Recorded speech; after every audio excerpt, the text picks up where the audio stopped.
The town of Elmswood had always been a place where life moved at a gentle pace. Nestled between dense forests and rolling hills, it was the kind of town where everyone knew each other's name, and strangers were spotted from a mile away. Yet, despite its peaceful reputation, a sense of unease had started to settle over the town like an invisible fog. It began with small, almost forgettable things. Pets disappearing. Strange growls echoing from the woods at night. A string of missing person reports pinned to the corkboard at the sheriff's office. Most residents shrugged it off, blaming wild animals or mischievous teenagers.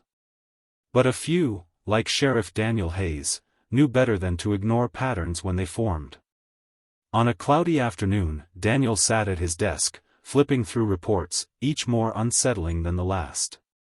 His deputy, Carla Mitchell, burst through the door, her face pale and eyes wide. "Sheriff, you need to see this," she said, thrusting a cracked phone screen into his hands. The footage was shaky, recorded by a terrified hiker. Blurry figures stumbled through the trees, their movements unnatural and jerky. And then, as the camera zoomed in, Daniel's heart dropped. The figures were people, or at least, they had been. Now their skin hung in patches, their eyes glassy and vacant. Daniel stood up immediately, grabbing his radio. "All units, this is Sheriff Hayes. Lock down Main Street. No one in or out. We've got a situation." Meanwhile, at the edge of town, 16-year-old Mia Carter was getting ready for a camping trip with her friends. They had heard the rumors, everyone had, but teenagers saw danger differently. It was exciting, not threatening. Armed with backpacks, a few snacks, and way too much confidence, they set off toward Hollow Creek, unaware they were heading straight into the heart of the nightmare. Back in town, word traveled fast. Elmswood citizens, though initially confused, quickly sensed the urgency. Shops were shuttered, school was cancelled, and families began boarding up their homes. Still, questions buzzed in the air, whispered on street corners and inside dimly lit diners. What was happening? Were the stories true? Could the dead really walk? As night fell, the first attack came. A lone figure stumbled onto Main Street, collapsing in front of Jessup's grocery.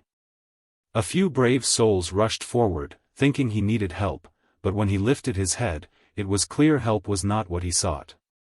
His mouth twisted into a snarl, and with unnatural speed, he lunged. Screams pierced the quiet evening as more figures emerged from the shadows, each one more horrifying than the last. Sheriff Hayes and his deputies fought back, using everything they had, but bullets only slowed the creatures down, never stopping them completely. The townspeople, realizing this was no ordinary disaster, fled into the nearest safe buildings, the library, the church, the town hall. Doors were barricaded with anything heavy enough to hold. In the chaos, families were separated. Friends lost sight of each other. And amidst the terror, Mia and her friends, returning from Hollow Creek, found themselves trapped outside the safety of the barricades. Desperately, they sprinted for cover, dodging the relentless creatures. One of them, Kyle, slipped and fell. Mia turned back, screaming his name, but Kyle waved her on, his face twisted in fear and determination. "Go! Don't stop," he yelled. Mia hesitated for one agonizing second before obeying, hot tears blurring her vision. Inside the town hall, Sheriff Hayes realized something chilling: the town couldn't simply hide and wait for rescue. No help was coming. Communications were down, roads were blocked, and judging by the sheer number of creatures swarming Elmswood, this wasn't an isolated incident. They were under siege. And if they wanted to survive, they would have to fight. As Daniel looked around at the terrified faces, shop owners, teachers, teenagers, elderly couples, he knew their chances weren't great. But they had something the undead didn't. They had each other. And sometimes, courage was born in the unlikeliest of places. The heavy doors of the town hall rattled as something slammed into them from the outside. Sheriff Hayes motioned for everyone to stay silent. The townspeople, dozens of them packed tightly together, held their breath, listening to the growls and scraping beyond the walls. Finally, the pounding faded. For now, at least. Daniel exhaled slowly and turned to the group. He could see fear written across every face. But he also saw something else, something harder to break. Determination. "We can't just wait here for them to break through," Daniel said, his voice steady despite the dread tightening in his chest. "We need to make a plan. Together." Carla Mitchell, ever the pragmatist, stepped forward. "The supply room has a few hunting rifles and ammo. Not much, but it's something." An older man, Mr. Finch, the retired school principal, raised his hand. "We've got tools, too. Hammers, crowbars, axes. They can be weapons if we need them." A murmur of agreement rippled through the room. They were teachers, shopkeepers, farmers, not soldiers. But if survival meant picking up an axe and standing their ground, they would do it. Meanwhile, across town, Mia and her friends stumbled into an alley behind the hardware store. They were bruised, exhausted, and running on pure fear. "How do we get inside?" whispered Jordan, the youngest of the group, barely able to hold back tears. Mia scanned the back of the building. The windows were barred, but the service door looked weaker. She spotted a heavy trash bin nearby. "Help me push this," she said. Together, they shoved the bin under the door's rusted frame. Mia climbed up first, kicking at the latch with all her strength. After several desperate attempts, the door swung inward with a screech. They scrambled inside just as a shadowy figure stumbled into the alley behind them. Inside, the hardware store was dark, but stocked with everything they needed: rope, hatchets, nails. Mia's mind raced. They couldn't just hide here forever. They had to get to the others. They had to fight.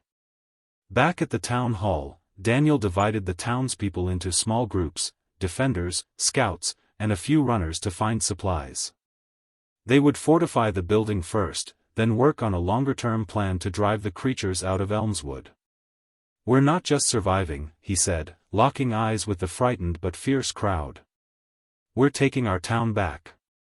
One group, including Carla, was sent to retrieve anything useful from nearby shops.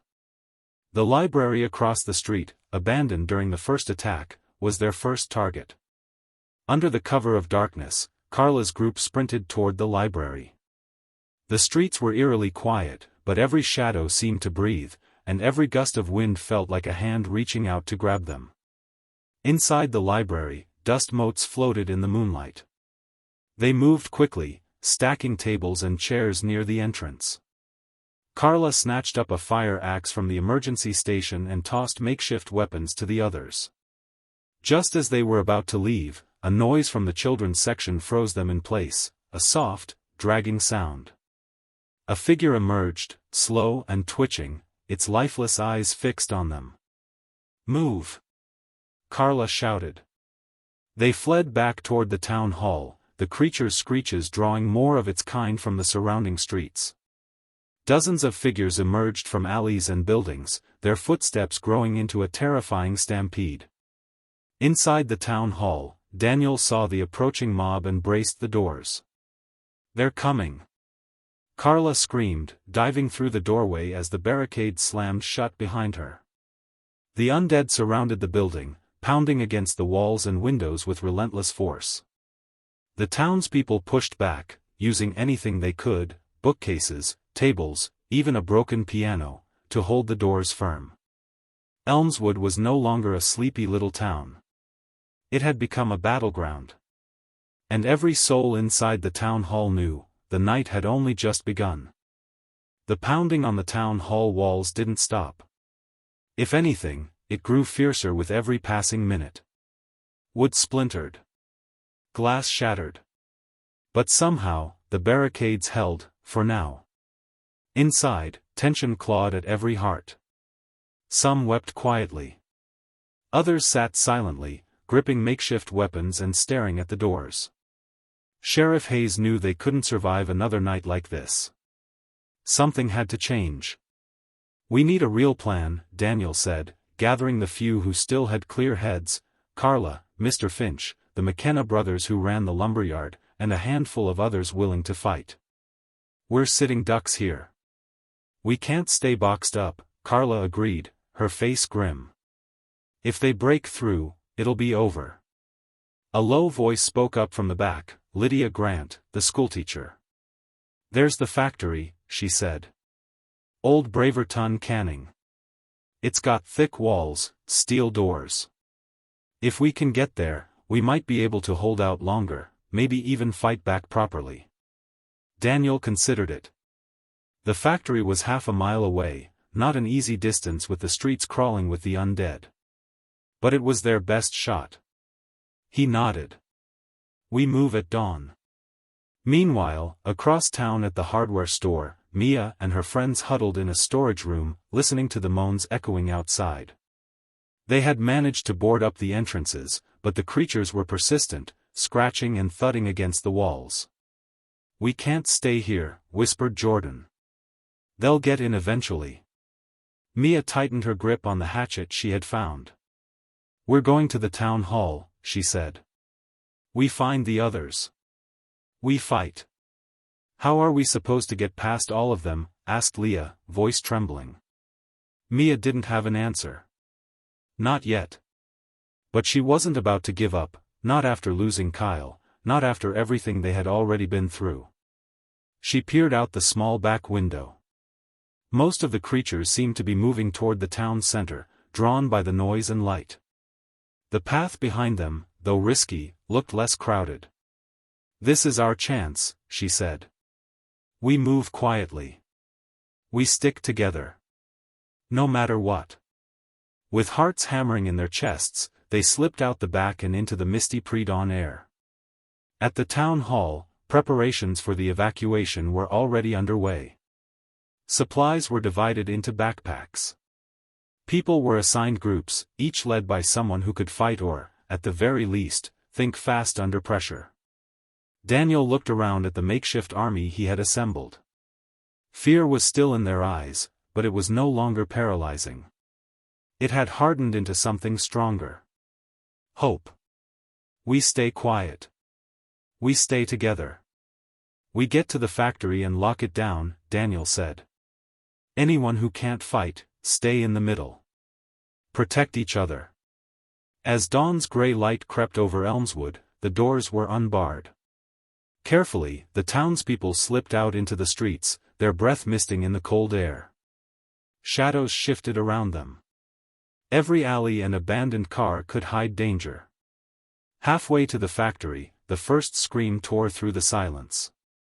One of the runners at the back had stumbled, drawing the attention of a small horde. The creatures surged forward, snarling, eyes wild with hunger. "Keep moving," Daniel bellowed, raising his weapon. The defenders formed a rough circle, swinging bats, axes, and crowbars to fend off the attackers. It was chaos, raw and terrifying, but somehow, they managed to push forward. From a nearby alley, Mia spotted the group. Relief flooded her veins. "There they are," she cried. But getting to them wouldn't be easy. Between Mia's group and the main body of townspeople stretched a thick pack of the undead, too many to sneak past. Mia gritted her teeth. "We'll make a distraction," she said. "Draw them off." Before her friends could argue, she grabbed a loose trash can lid and slammed it against a metal post, sending a deafening clang echoing down the street. Every creature's head snapped toward the noise. Mia ran. And the undead followed. Behind her, Leah and Jordan sprinted after her, error fueling their legs. They dashed across the open street, barely avoiding grasping hands, and barreled straight into the townspeople's protective ring. "Mia!" Carla gasped as she helped pull them in. "You're alive." Mia nodded breathlessly. Not giving up that easy.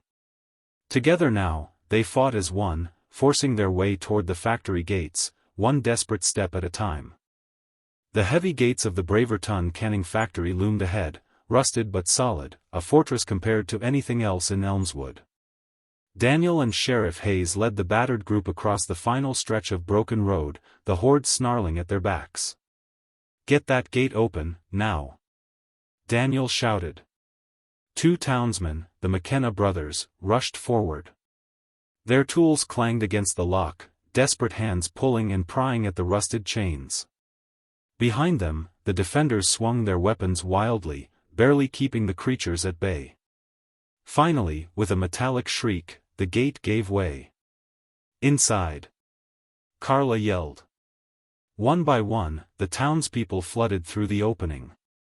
Mia grabbed Jordan's hand and yanked him through just as a ghoul lunged from the side. Sheriff Hayes swung his baton hard, sending the creature sprawling. As the last survivor stumbled inside, the brothers heaved the gate shut, throwing every latch and bolt they could find into place. The undead slammed against the steel, but it held firm. For now. The group collapsed inside the factory's cavernous main floor, gasping for air, battered and bloodied but alive. The factory was vast and cold, filled with dusty machinery and long-forgotten assembly lines. In the silence that followed, every dripping pipe and creaking beam seemed deafening. "We made it," Mia whispered, barely believing it. But their relief was short-lived. "We're trapped in here now," muttered an older woman named Ruth. "If they break through, there's nowhere left to run." Daniel stood tall, rallying the survivors once more. "This isn't a tomb. It's a stronghold. We'll make it one." The townspeople scattered through the building, securing doors, setting up lookouts, and gathering whatever could be used as weapons. Spirits lifted slightly as people worked side by side, a sense of purpose replacing the heavy dread. But not everyone was united. Hidden away in one of the side offices, a heated argument broke out. Tommy Briggs, a local troublemaker with a sharp tongue and quicker fists, paced furiously. "We shouldn't be listening to Daniel. He's gonna get us all killed." Several others, frightened and desperate, listened to him. "There's another way out," Tommy whispered. "Loading docks in the back. Less guarded. We can slip away before this whole place becomes a grave." "You're talking about abandoning them," hissed Ruth's grandson, Caleb. "They're dead already," Tommy snapped. "I'm not dying for a bunch of fools swinging crowbars." The seed of betrayal had been planted. Back in the main hall, Daniel worked with Sheriff Hayes and Carla to devise a defense plan. "We need to rest in shifts. Build barricades inside, just in case," Carla suggested, sketching a rough layout of the factory. Daniel nodded. "And we set traps. If they breach the outer gates, we make sure they don't get far." Mia volunteered to help, her sharp mind and quick hands proving invaluable. She found old wire, cans, anything that could make noise or slow down an enemy. Jordan helped her, still shaking from the run but determined. As night fell, the factory became a fortress of shadows and whispers. The cold seeped into their bones, and outside, the horde grew larger, attracted by the scent of life. In the dark, Tommy Briggs made his move. With a handful of followers, he crept toward the loading docks, pushing past old crates and forgotten machinery. He found the side doors rusted but movable. One by one, they slipped into the night. What they didn't realize was that they weren't just running from danger, they were leading it straight back. The zombies, sensing fresh movement, peeled away from the front gate. A dozen broke off from the main horde and followed Tommy's group through the alleys and toward the side of the factory. Inside, Caleb, who had secretly followed Tommy, sprinted back toward the others, heart hammering. He burst into the main hall, shouting. "They're opening the loading docks. They're letting them in." For a heartbeat, everyone froze. Then chaos erupted. "Get to the back," Daniel ordered. Weapons were grabbed. Barricades were rushed toward the rear doors.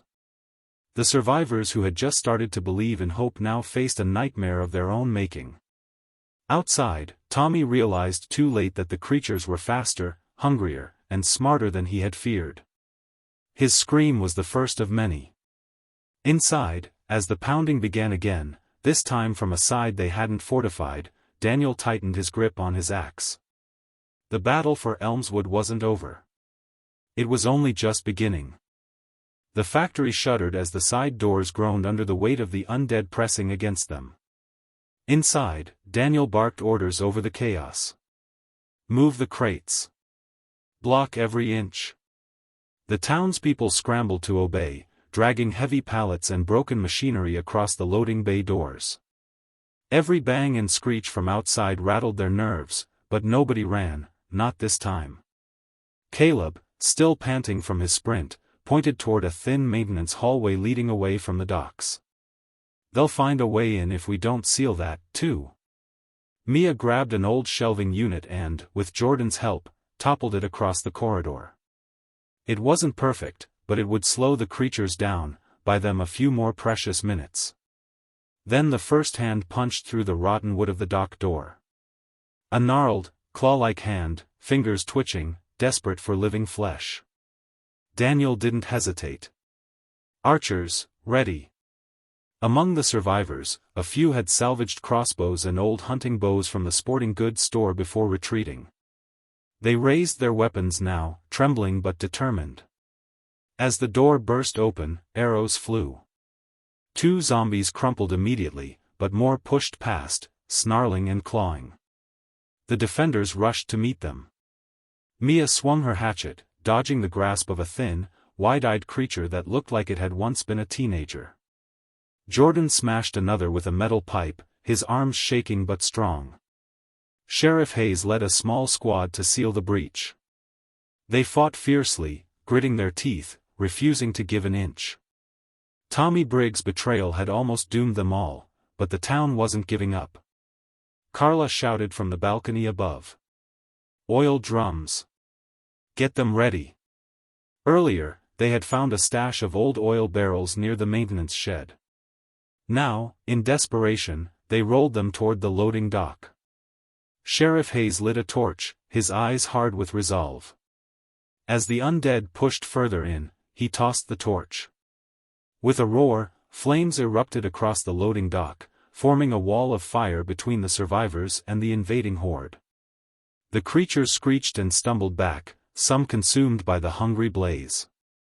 The defenders pulled back, coughing from the smoke but alive. The fire crackled and hissed, lighting the night with a hellish glow. The smell of burning wood and scorched flesh filled the air, but the factory, their last refuge, still stood. Barely. For now. Daniel took a quick head count. They had lost 3 people in the fight, brave souls who had bought the others precious time. He swallowed the grief, pushed it down deep. There would be time to mourn later. Maybe. Mia sat against a steel pillar, wiping soot from her face. She glanced around at the survivors, exhausted, wounded, but holding on. We need a better plan, she said hoarsely. Daniel nodded. This was too close. They'll find another way in eventually. We can't just defend. We have to fight back, Jordan finished for him. Everyone fell silent, the words sinking in. Fight back. The idea sounded insane. They were farmers, teachers, shopkeepers, not soldiers. But sitting and waiting for death wasn't an option anymore. Sheriff Hayes stepped forward, his face grim but determined. I know where we can get what we need.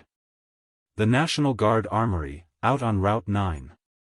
It's mostly abandoned now, but there might still be supplies. Weapons. Gear. Daniel's mind raced. The armory was 2 miles outside town. Getting there through streets crawling with the undead would be nearly impossible. Nearly. If we're smart, if we move in teams, Daniel murmured. It's a risk, Carla said, frowning. But staying here is a bigger one. They were right. Sitting behind steel walls only delayed the inevitable. If they wanted to survive, truly survive, they would have to be bold. "We go at first light," Daniel decided. "Small team. Fast and quiet." He looked around at the faces of those who still had fight left in them. Mia. Jordan. Carla. Sheriff Hayes. Caleb. Each of them nodded, grim-faced. They would risk everything. Because courage wasn't about being unafraid, it was about standing when fear tried to crush you. Outside the factory walls, the fires burned low. The moans of the undead never ceased. But inside, for the first time since the nightmare began, hope sparked like a flame refusing to be extinguished. The battle for Elmswood was far from over. But now, the survivors had a plan. The first light of dawn barely touched the ruined streets of Elmswood when Daniel and the strike team slipped through the factory gates. Mia adjusted her backpack nervously. "Feels too quiet," she whispered. Daniel nodded grimly. The night's fire had drawn most of the horde to the factory, but stragglers still roamed the streets, staggering shadows against the morning mist. They moved swiftly, sticking to alleys and ruined storefronts, every footstep measured, every breath controlled. Sheriff Hayes led the way, old instincts kicking in as he signaled hand motions for stop, move, hide. The Route 9 armory wasn't far, but every corner they turned felt like it might be their last. A distant growl echoed from somewhere ahead. The group froze behind the wreckage of an abandoned bus. Through the shattered windows, they spotted a cluster of zombies wandering across the street, gnashing their teeth at the air. Mia tightened her grip on the crowbar she carried. Jordan, wide-eyed but steady, mouthed, "Wait or run." Daniel motioned, "Wait." The undead passed, drawn by some unseen scent, and the team continued, hearts pounding. By the time they reached the chain-link fence surrounding the armory, the sun had risen just enough to light the devastation: crumbling walls, half-burned trucks, empty guard towers. It was a ghost fortress. And yet, something felt wrong. "Place looks deserted," Caleb muttered. "Too deserted." Sheriff Hayes scouted ahead, finding a gap in the fence where someone had already cut through. A bad sign, others had been here first. Weapons raised, the group slipped inside. The armory yard was littered with abandoned crates, most smashed open. Crows pecked at the remains of old supplies. Whatever treasures had once been here were gone, or so it seemed. They reached the main building, its heavy doors ajar. Inside, it was dark and cold. Empty shelving units stretched into the gloom, the floor scattered with debris. Mia's flashlight swept across the wreckage. "There," Jordan whispered, pointing. Tucked against a far wall, behind a fallen cabinet, were a few overlooked crates, marked with faded military stencils, ammunition. Supplies. Sheriff Hayes rushed forward, prying one open. Inside, flares, tactical vests, a few battered rifles. Not much, but enough to give them a fighting chance.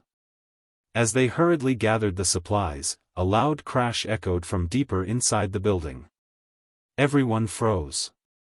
Footsteps. Not dragging footsteps, not undead moans, these were quick, sharp, alive. Mia's stomach twisted.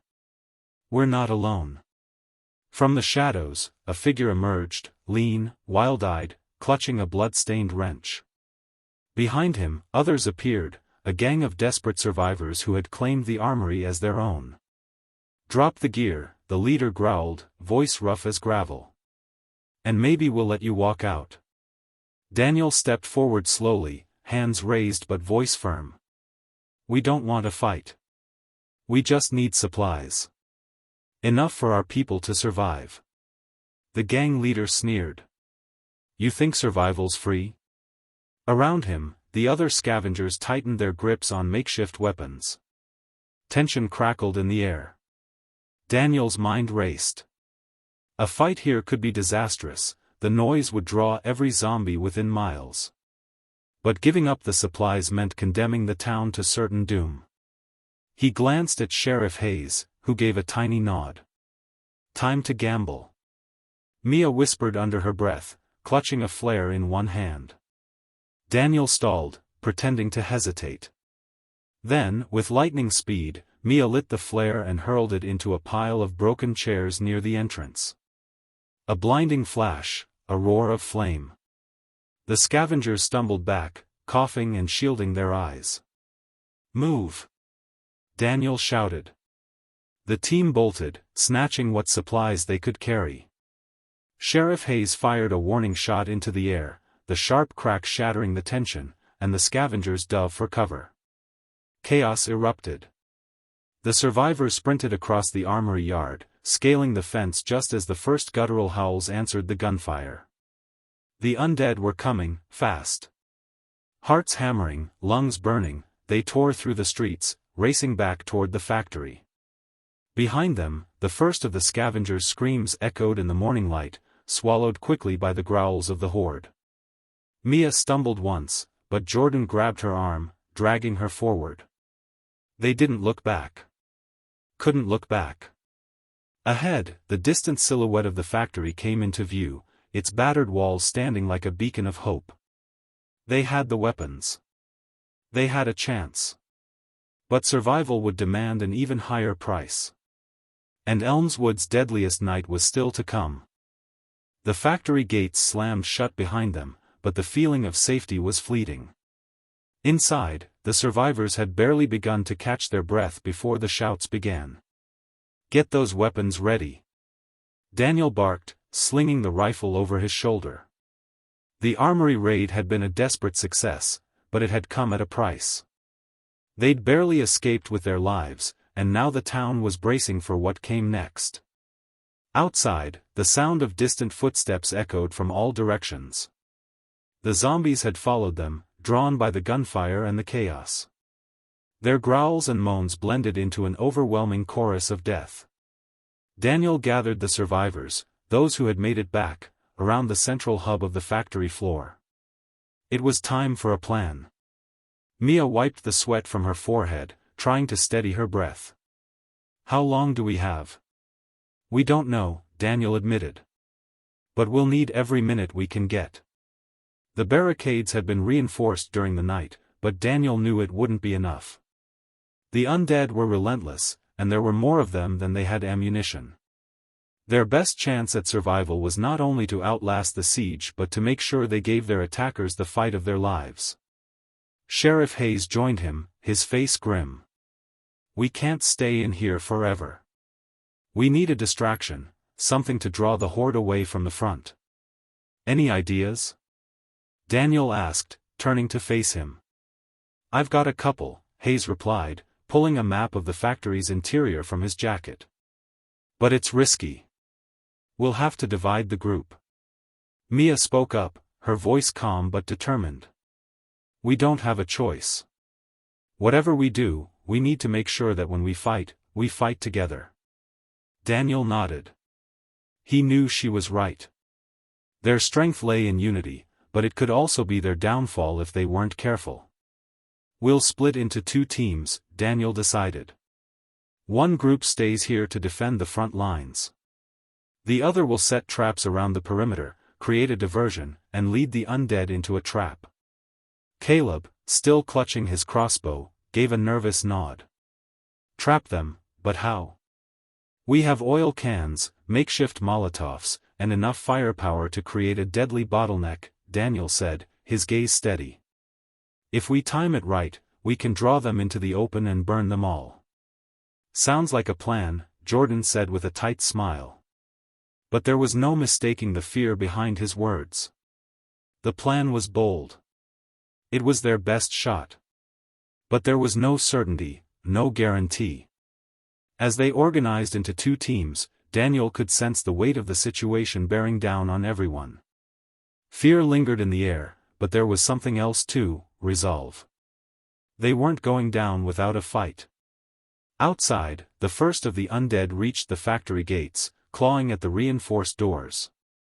Their shrieks filled the air, and the ground trembled beneath their feet as the siege began.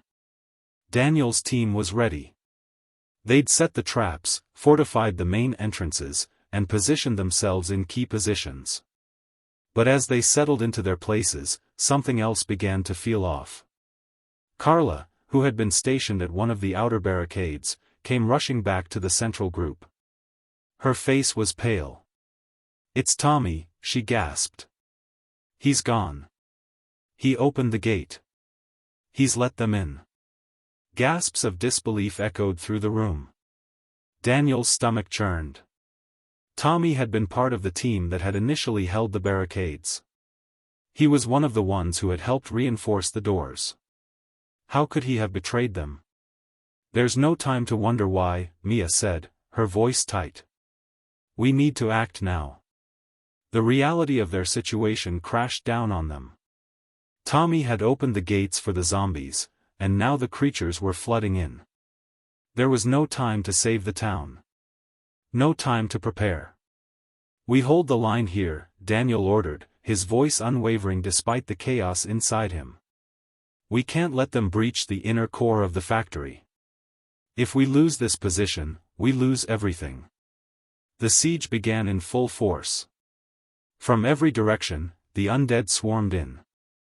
The barricades began to shake and splinter. Zombies clawed and groaned, their hunger insatiable, and their numbers overwhelming. Inside, the survivors fought fiercely. The loud bangs of rifle fire mixed with the screeches of the undead, and every bullet was a prayer for survival. Daniel's heart pounded as he fired into the horde, each shot bringing them closer to the edge of collapse. Mia swung her hatchet, taking down one of the undead before spinning to fire a flare at a group breaking through the barricades. The fiery explosion sent several zombies tumbling, but more surged forward. "This is it," Jordan said, his voice strained as he fired his rifle. "We need to end this." Daniel nodded, feeling the finality in his chest. The factory walls might hold, but only for so long. They had one last chance, one last stand. If they didn't win here, it would be over for Elmswood. The factory floor was a war zone. Gunfire echoed off the steel walls, mingling with the relentless growls of the undead. Bodies, both human and monster, littered the ground, but the battle raged on. Daniel stood at the front line, sweat dripping down his face as he aimed his rifle at the oncoming wave of zombies. His heart pounded in his chest, each shot taken with precision, each moment more desperate than the last. The barricades were barely holding, and the horde's numbers seemed endless. Mia fought by his side, swinging her hatchet with precision. Every swing counted. Every step forward was a victory. She moved like a machine, eyes focused, determined to protect the group, and the town. But even the most well-placed shots weren't enough to stop the onslaught.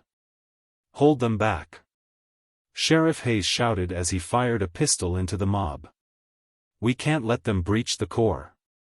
Daniel's gaze flickered toward the rear of the factory. The rest of the survivors were securing the inner rooms, but Tommy's betrayal had cost them dearly. The gates had been opened, and now it was a fight for every inch of ground. The undead were relentless, their rotting limbs reaching out, grabbing, biting, dragging anyone they could reach into the masses. Suddenly, a loud bang echoed through the factory. The remaining barricades collapsed under the sheer weight of the zombies. Daniel cursed under his breath. They were losing ground, fast. "We need to fall back," Daniel yelled, grabbing Mia by the arm. "Now!" But it was too late. A shriek split the air as a massive figure appeared from the shadows. A creature unlike the others, a grotesque, mutated zombie, its body bloated and deformed, eyes wide with savage hunger. "Is that?" Mia whispered. "Skinwalker," Daniel murmured. "A new breed of undead. Worse than anything they had seen." The Skinwalker lurched forward, its inhuman speed faster than the others. It threw zombies aside like ragdolls, its claws swiping viciously at anything in its path. "We've got to stop that thing," Daniel shouted, desperation creeping into his voice. Sheriff Hayes raised his rifle, aiming at the creature's head. But before he could fire, the Skinwalker lunged, knocking the sheriff across the room. He slammed into a stack of metal crates, groaning in pain. "Sheriff!" Mia screamed, rushing to his side. The skinwalker was on them in an instant. Daniel's heart raced. They couldn't hold out much longer, but there was still hope. "Fall back to the control room," Daniel shouted. "Get to the emergency system. We can close the gates." The survivors scrambled, pushing through the chaos. They knew this was their last chance. The skinwalker pursued them, but with every step, its pace slowed as the zombies behind it pushed forward. It was drawn into the mass of its own kind, a distraction they couldn't afford to ignore. Inside the control room, the survivors quickly accessed the emergency system. Daniel's fingers flew over the buttons as Mia and Caleb held the door. The zombies were only a few feet away now, their claws scraping against the metal walls. Finally, the door slammed shut. A loud, mechanical whirring echoed through the factory as the gates began to lower. The survivors watched as the horde outside howled in frustration, unable to break through. The skinwalker, caught in the press of zombies, struggled to break free, but the sheer mass of undead overwhelmed it. The gates were closing, slowly, but steadily. The undead were trapped outside. With a final, anguished roar, the skinwalker fell silent, its body swallowed by the tide of its own kind. "Did we?" Mia breathed, her voice trembling with exhaustion. "We did it," Daniel whispered, his chest heaving as relief washed over him. But even as the immediate danger seemed to subside, Daniel knew this wasn't the end. The zombies would find other ways to breach their defenses. They weren't safe yet. The survivors gathered in the control room, staring at the closed gates. Their faces were smeared with dirt and blood, their clothes torn and stained, but they were alive. It was a hard-earned victory, but it was still a victory. "We won," Sheriff Hayes said, his voice hoarse as he climbed to his feet. "Against all odds." Daniel nodded, but his mind raced. The world outside was changing, and no matter how many zombies they killed, the fight was far from over. The people of Elmswood were safe for now, but the war for survival had just begun. The factory might have held. The gates might have closed. But the undead were always evolving, always adapting. And as long as the world had zombies, the fight for humanity's survival would continue. But for today, they had won. And that was enough. The end.